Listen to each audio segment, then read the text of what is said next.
हरिश्चंद्र नाम के राजा, जिसके सत्यवादी और धर्मात्मा राजा होने के कारण उसकी गणना देवलोकों में भी होने लगी।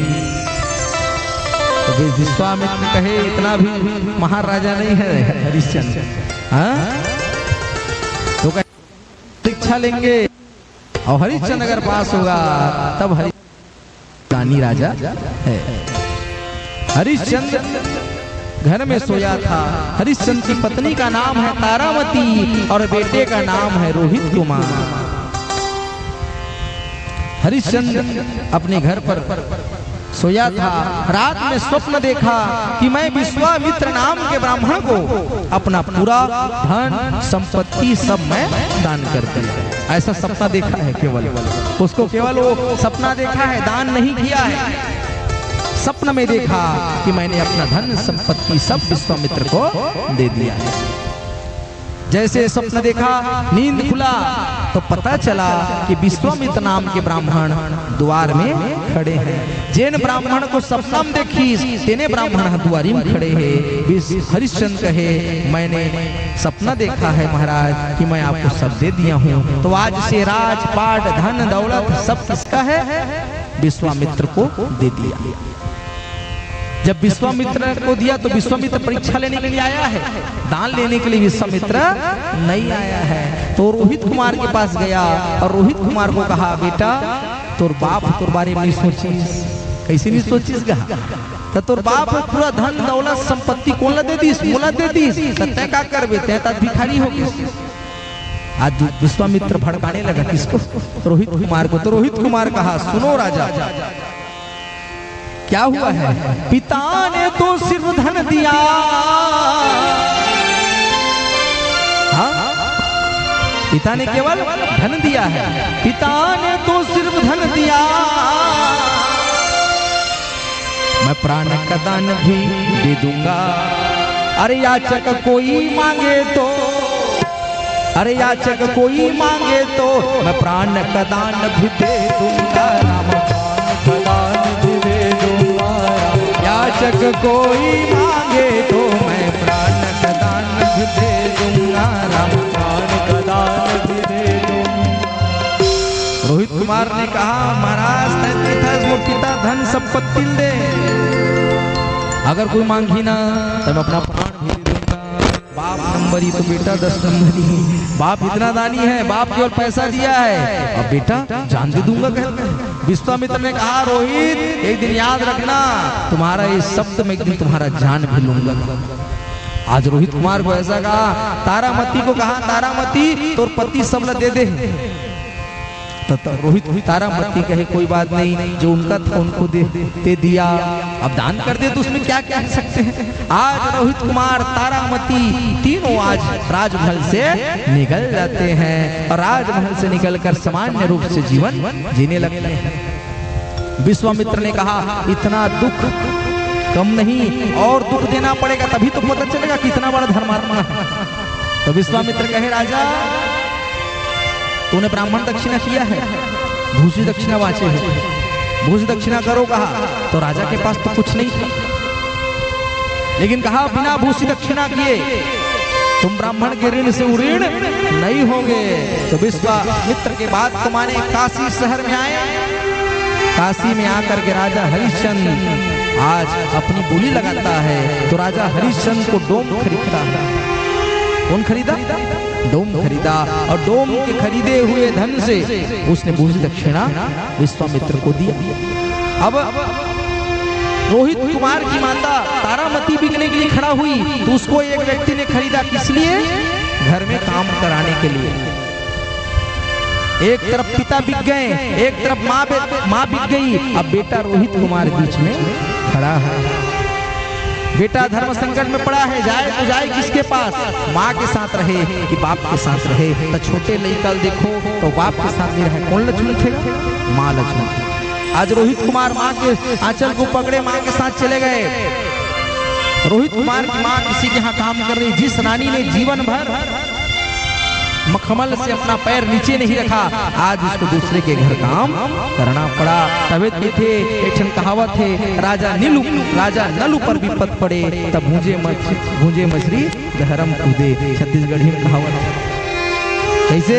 राजा नल नाम के एक राजा रही, जब राजा नल के ऊपर विपत्ति आए ना तो बेचारा तालाब में मछली पकड़े है और उस मछली को भूंज रहे थे और बस खाने ही वाले थे कि विपत्ति इतना खतरनाक चीज, इतना दुश्वार, वो भूंजे मछली तक जहरम पानी में कूद दी। तभी विपत्ति के समय है ना कोई पूछता नहीं है, माता पिता भ्राता सब कोई, और संकट में पूछत नहीं कोई। आज राजा के ऊपर विपत्ति आई है, हरिश्चंद्र आज डोम बना है, डोम का नौकर बना है, सौ जलाने का काम करता है। कहाँ? मणिकड़ी का घाट, काशी में मणिकड़ी का घाट है, आज हरिश्चंद्र घाट कहते हैं उसको। वहाँ पर प्रतिदिन सौ जलता है और आप ऐसे जाओगे ना वहाँ हरिश्चंद्र घाट में तो आपके सामने ऐसे सौ जलते हुए आप दिख जाएगा। ऐसे काशी, और काशी में जो प्राण त्यागता है उसकी कभी मृत्यु, वो कभी प्रेत नहीं बनता, उसकी मुक्ति हो जाती है, ऐसा वेदों में लिखा है। आज हरिश्चंद्र डोम का नौकर बना है और डोम का नौकर बनकर के काम कर रहा है। एक दिन रोहित कुमार बाग में घूमने को चला जाता है। एक फूल के ऊपर आज विश्वामित्र सांप बनकर बैठा है। क्या बन के बैठा है? सांप बनकर बैठा है। अब विश्वामित्र जैसे रोहित ने हाथ ऊपर किया, विश्वामित्र ने जो है डंक मार दिया। अब विश्वामित्र के डंक मारने से रोहित कुमार आज मर जाते हैं।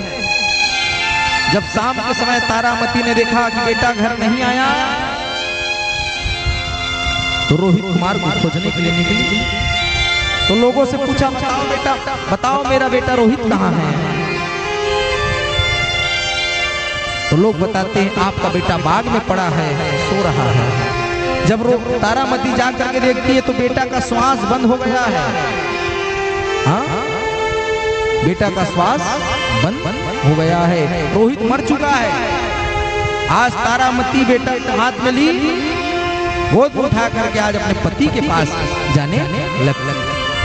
आज तारामती अपने बेटे के शव को लेकर के उसी मणिकड़ी का घाट जहाँ हरिश्चंद्र काम करता था वहां पहुंच गई।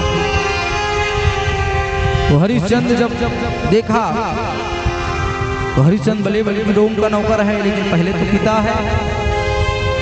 जैसे बेटा का शव देखा हरिश्चंद्र दौड़ता हुआ गया, लेकिन धर्म ने डांट लगाई, कहते राजन अभी तुम डोम के नौकर हो, पिता बनने का प्रयास मत करो, डोम जैसा व्यवहार करो। तो आज हरिश्चंद्र वहीं पर रुक गया और तारामती से पूछा, बताओ देवी क्या हुआ? तो रोहित तारामती कहती है सांप ने काटा है महाराज और बेटा मृत हो गया है, इसको शव को जलाना है। तो हरिश्चंद्र कहता है यहाँ बिना पैसा दिए शव जो है नहीं जलता, शव जलाने के लिए पैसा देना पड़ेगा। तो तारामती के पास कफन के लिए भी पैसा नहीं था। आज तारामती क्या की, बहुत मिन्नतें की हरिश्चंद्र से, लेकिन राजा धर्मात्मा राजा है, धर्म को नहीं छोड़ सकता, परिवार को छोड़ देगा। आज हरिश्चंद्र ने जब ऐसा किया तो तारामती के पास साड़ी थी, एक ही साड़ी थी, वो भी सफेद रंग की साड़ी थी। उस सफेद रंग की साड़ी को तारामती आज फाड़ने लगी और जैसे सफेद रंग की साड़ी को फाड़ने लगती है भगवान प्रकट हो जाते हैं। बस करी राजा, बस करिए। विश्वामित्र प्रकट हुआ, भगवान प्रकट करते हैं। राजा से कहा, राजा धन्य हो, आप जैसा धर्मात्मा राजा युगों तक नहीं होगा। तभी तो आज भी हम कहते हैं क्या, शिव दधीचि हरिचंद्र रे सा,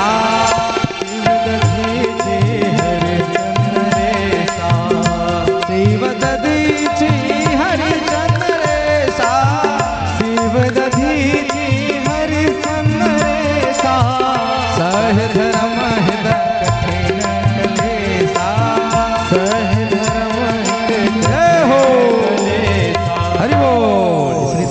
कहते हैं ना, शिव दधीचे अब हरिचंद्र रे सा असह्य धर्म हित कठिन कलेश। विश्वामित्र ने अपना जितना राज्यपाट हरिश्चंद्र से लिया था, हरिश्चंद्र को वह वापस करता है। और हरिश्चंद्र के बारे में विश्वामित्र कहता है, मानना पड़ेगा राजा, आप जैसे राजा, आप जैसे धर्मात्मा, सत्यवादी संसार में नहीं हो। ताज देखो, जिन ज्यादा सत्य बोले लगते तेला गांव में घर में उठाना देते, ये ज्यादा हरिश्चंद्र मत बन। इधर ना जिन ज्यादा सत्य बोले लगते, जिन ज्यादा मजाक में घर वाला मन कह देते, ज्यादा हरिचंद मन था। आज भी हरिचंद के नाम अमर है। ऐसे हरिचंद के नाम आज ही वेद भागवत गा रहे हैं। अब विश्वामित्र कहते हैं क्या, सूरज टरे चंदा टरे और टरी जगत व्यवहार हो, और टरी जगत व्यवहार हो। और हरिश्चंद्र ऐसे रहे, और हरिश्चंद्र ऐसे रहे, और छोड़े न सत्य विचार होना, छोड़े न सत्य विचार होना, छोड़े न सत्य विचार। हरिश्चंद्र